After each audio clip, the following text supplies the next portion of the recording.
Right then, folks. Here we are at the palace again. Smiley Palace. Yeah. Indeed. But is there anything to share? I don't know. I don't know. Yeah.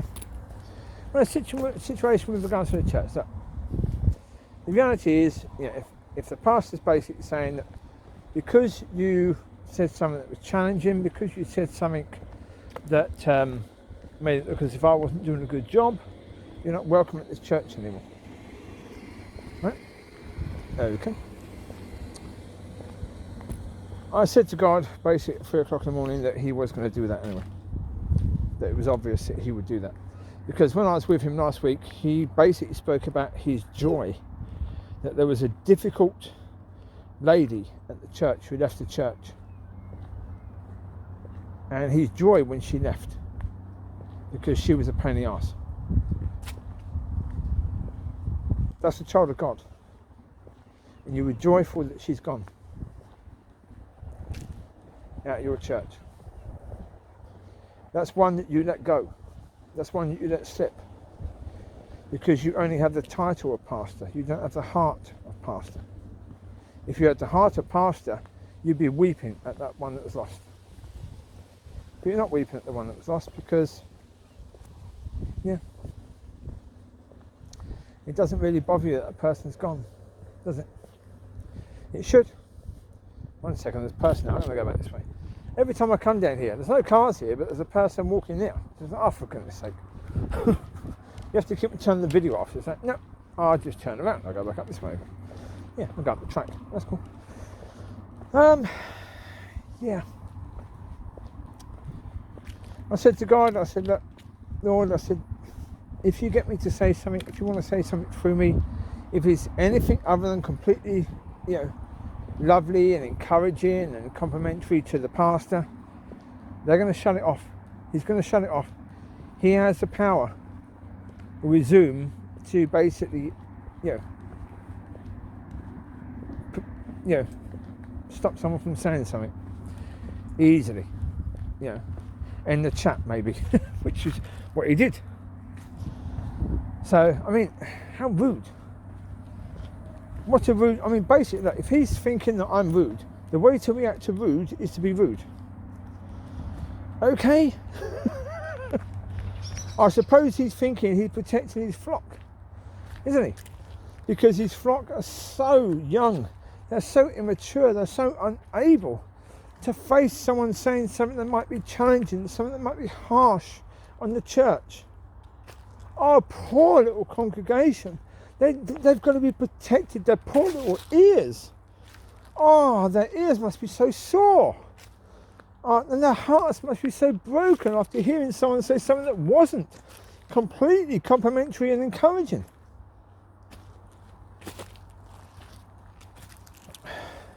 Yeah. Yeah.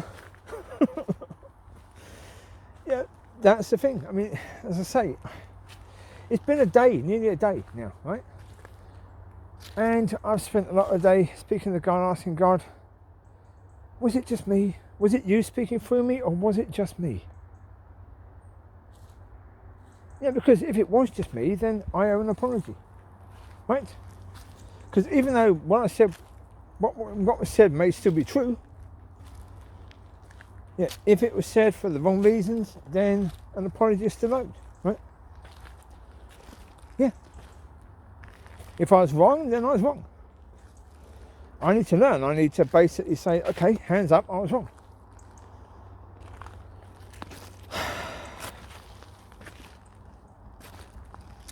But as I say, how do two wrongs make a right? He's the leader, I'm not. I'm a church member. I'm not the leader of that church, I'm just a church member in that church. Now, I may be starting on a journey as a son of God rather than a Christian, but I'm still just a member of that church. He's supposed to be the one leading by example, right?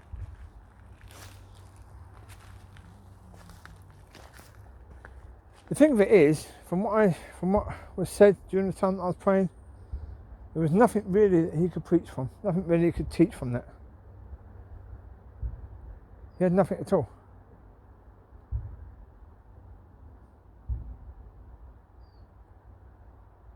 There was pretty much nothing he could do from that at all.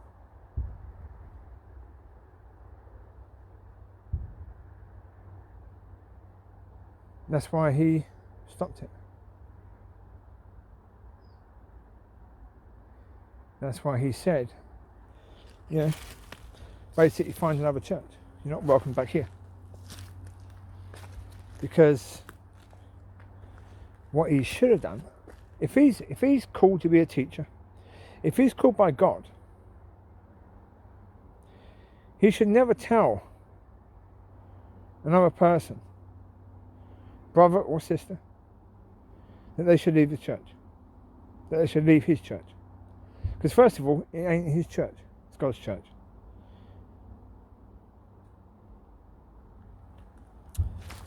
What would I do in that situation if it was me?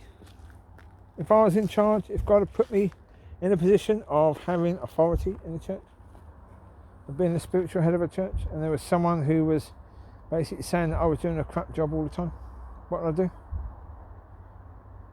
I'd ask God to give me the words and give me the messages to speak that would change the heart of that person. I try and get to the root of it, the root of understanding, because basically if that person is right, me kicking that person out of the church is the worst thing I could possibly do. For me and for the congregation, right? If that person is wrong, then I owe it to that person. If I'm showing love to that person in any way, shape or form, look at the Lord. What did he do? Judas Iscariot was betraying him, yet he still sat down with him at the table.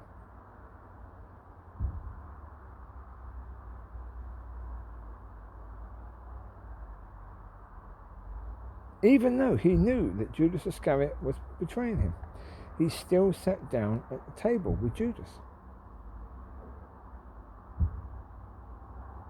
He could have said, Judas, you're no good, you're a betrayer. All you care about is making money, leave. You're not one of my disciples anymore. You need to leave, you need to go. There's no place for you here. Go on, go. I forgive you, but you need to go.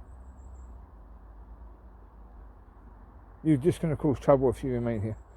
Now, the Lord could have done that, couldn't he? Again, the thing of it is that with the leaders of the churches nowadays, they lead by fear. They lead in fear rather than in faith. If you're leading in faith, then you're trusting God. Lord, if you put this person here, you put this person here for a reason, right? Yes? You are trusting in God. That Father, if you put this person here, you put them here for a reason. So help us to understand, help me to understand the reason why you put this person here, and help me to embrace this person, despite what this person is doing. If we're supposed to love our neighbour,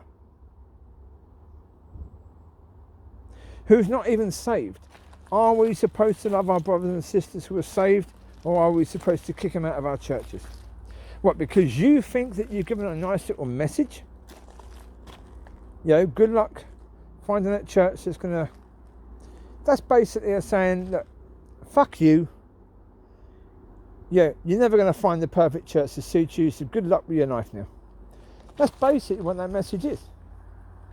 It is. It is basically what it is. It's a message from someone who is offended.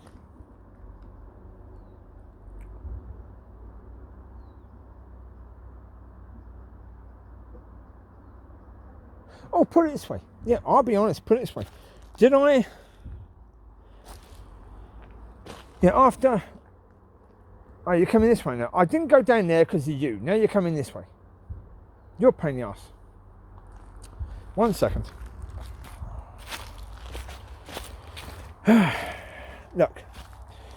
When I looked up and saw that they had basically ended the chat on purpose to stop, that being said, whoever was saying it, whether it was me or God, it's irrelevant right now.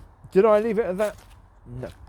No. I did voice messages on his Facebook page, or the church's Facebook page, basically saying that yes, God put that in me at 3 o'clock in the morning, said he wanted to create a conflict in the church, and I told God exactly what you would do.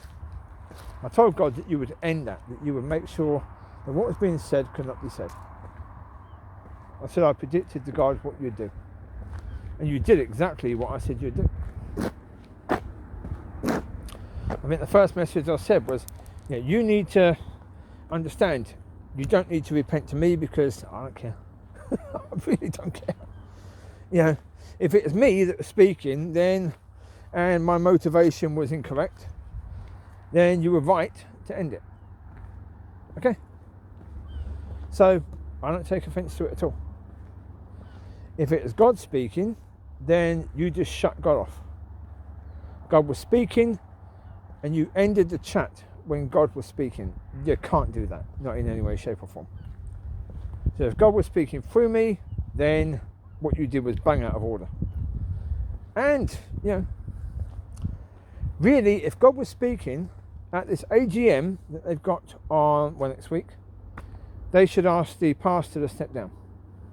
At least for a time. At least until, they can, speak to God about the whole thing and get from God what he wants to do. Because if the pastor stopped God from speaking, then he well overstepped his boundaries. So this is a church of God, supposedly. Right? Who actually is in charge of the church is in the title, Church of God.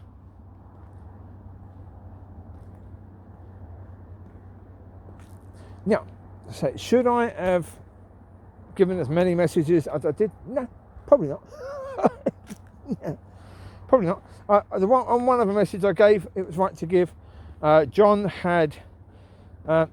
came out with some stuff today, or last night. It was a bit bizarre. I wasn't expecting it. It was a bit sort of, churchy, religious, lack of understanding sort of thing. Very much tree of the knowledge of good and evil. What John was saying. Talking about mediums, and that we need to be aware of mediums and how mediums are being brought into the area on radio stations. I don't care. God doesn't care. If you're concerned about it, phone up the radio station and bless this woman. Bless these people. Bless these mediums. Speak blessing to them. Speak God to them. Speak his love to them. If you're concerned. I'm not concerned. What are they going to do? I mean, the church is basically completely dead. So what on earth can these people do to actually affect the church? Nothing. They've already done it. So their job is done, basically. They're basically wringing their hands saying, fantastic job done. The devil is basically, getting a round of applause from those in hell for what he's done to the church. And you're worried about mediums? Really? Then he was speaking about assisted suicide and the fact that assisted suicide was up in the Scottish government, not necessarily supported, etc., etc. Again, why are you talking about this rubbish? I spoke about assisted suicide at one point, but spoke about it from the point of view of, we can't judge these people. We have to understand it from a point of view of love and how incredibly loving that is. But while John was speaking, I said to God, how long before there would be an assisted suicide in the Church of God? Not the Elgin necessarily Community Church of God, but the Community Church of God. God said 2 years. Why? What is that based upon? If you continue going down the path you are, where you're looking to the world for your healing, not to God, then 2 years. It'd be about 2 years before somebody has to ask their partner to help them to die before things get so much worse. And their partner is going to agree. Because what they're going to look at, they're looking the same as you're looking. You're pointing to, and I said in the thing, you're pointing to the world, not to God. I said, God is not going to judge these people. Because if they're guided by you, and you're pointing to the world, not to God, Of course, he would have taken incredible offence to that. Should he have done? No, because what I said was true. Just look, what were they saying in the prayer meeting? They were saying, Lord, guide the hospitals, guide the doctors for COVID patients and cancer patients. And yeah, Lord, we pray for, I think Nick had been in church on Sunday. They'd seen his eye was really bad. Did anyone lay hands on Nick? No. No one laid hands on him. What does the Bible say about healing? Yeah, Manuel, you are such an incredible teacher, according to your own understanding, right? This is a teaching church, you said. Okay. What does the Bible say about healing?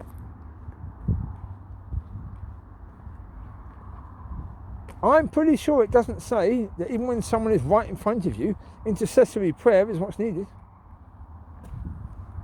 I'm sure it doesn't say persistent prayer is what's needed. I'm pretty sure it says you send the elders, they anoint the head with oil, and they lay hands on the sick. They do what? They lay hands on the sick. You call yourself a Christian, a follower of Christ.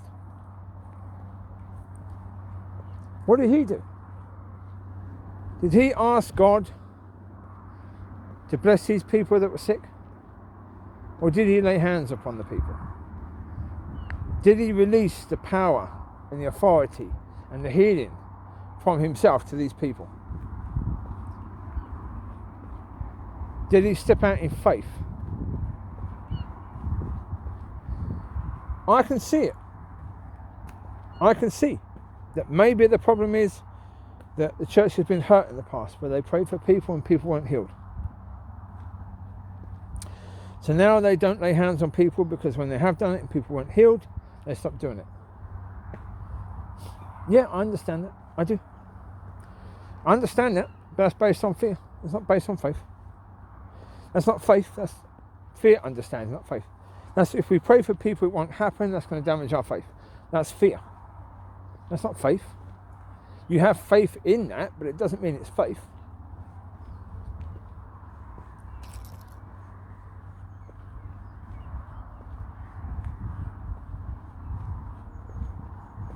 But I understand it. You've had bad experiences in that, so you stop doing it. I understand it. But instead of stopping doing it, you should have really gone to God and said, okay, Father, what's going on? When we're laying hands upon people, nothing's happening. Why is nothing happening? Let God teach you. The problem is, you've got a teacher. You've got a teacher who was trained by a worldly system, and you've basically decided that's the level that we want in our church as the person leading us. Yeah? Okay. But with that, what you get is someone who's stumped when things start to go wrong. Someone who doesn't have the answers when things go wrong. Because they can't have the answers, not when it comes to God. Because their training has been based upon worldly understanding. As I say, syllabuses and all this sort of stuff. Yeah, as I said before, nobody wants to be on a city bus, but we're all on city buses, aren't we, really? Because of the training. But again, that's down to the church. The church decided, we want people that are qualified. We want people that have these bits of paper that say they're qualified to lead. Who says they're qualified to lead? Is God saying that? Where in the Bible does it say that people should be qualified? Who, out of the people, men of God, who were qualified to teach Christianity? Remember, Christianity never existed. So who of them were qualified? Paul was qualified in basically Judaism, but not in Christianity. He was qualified as a persecutor of the church. He was not qualified as even a member of the church, really. Certainly not qualified in the understandings and the teachings of the Lord, because he was the teaching of the Lord, wasn't he? His writings became the teachings of the Lord, so how could he be qualified in understanding that when he hadn't even written them yet? So biblically, How are people qualified? They're chosen by God, led and guided by God. Look at Peter. Peter, who became the rock. Was he trained? No. Was he ready when he was called? No. There was a whole process that Peter had to go through. A whole process. He was very immature. Before the crucifixion, Peter was very immature. He was the one who would always spurt out. He was the one who would always raise his hand when maybe he should have just kept his hand down. He was like a child, an excitable child, until he denied the Lord 3 times. Then he was broken. After he was broken, then he was mature. He stopped being that little child anymore, didn't he? You see in him the progression. After that, he was no longer a little child. He was no longer that person who would stand up and say, "Look at me, I'm wonderful." He was now someone who would say, "Look at him, isn't he wonderful?" One sec. As to the church, when they got their AGM next week, this AGM is really going to be the thing that decides whether this church goes forward or whether it dies.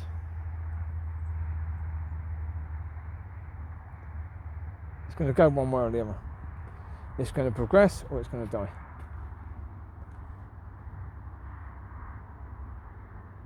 Now, if God was behind what happened last night, then that's going to be on people's hearts and people's minds during this AGM. And what was said during the time that I was praying is going to be on their hearts and minds during the time of this AGM, during this week beforehand. It will have an impact. Now, okay, let's see after the AGM, let's see what the impact is. Yeah? Time will tell. Yeah. Put it this way, is it of God? If it's of God, then I expect at some point in time, soon, probably soon after the AGM, I will get a message through, a phone call or something, inviting me back to the church and apologising for the way it was dealt with. If it's not of God, then that won't happen. So, though, again, if it's of God, maybe God doesn't want me to go back there. I'm starting this new journey. Can they help me with that? No. Can I help them with that? 1 or 2, maybe. Siegfried, I can probably help. I think he is in a position where he could be helped to take the next level. Yeah, to rise up to that level. He could probably be helped to do that. I was really hoping that this point about a wife was something that would be happening now, because as I start to move forward, would it be helpful to have somebody with me to walk with, to talk with, to learn with, to grow with?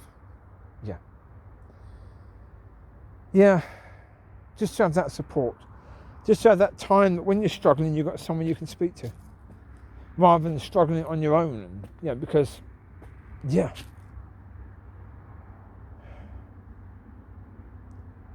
even yesterday at the prayer meeting at the start of it, they asked everyone what they need to be prayed for, and I said, look, I said, I'm on a new journey now. I couldn't tell them what it is. Are you kidding me? Tell a church that doesn't even believe in the laying of hands that I'm starting my journey as a son of God. I'm no longer a Christian. I'm now a son of God. That's now my identity. Not a Christian, but a son of God. How are they going to see that? Yeah. Anyway, there you go. I'm going to leave you to it. You take care. God bless. I'll speak to you soon. Bye-bye.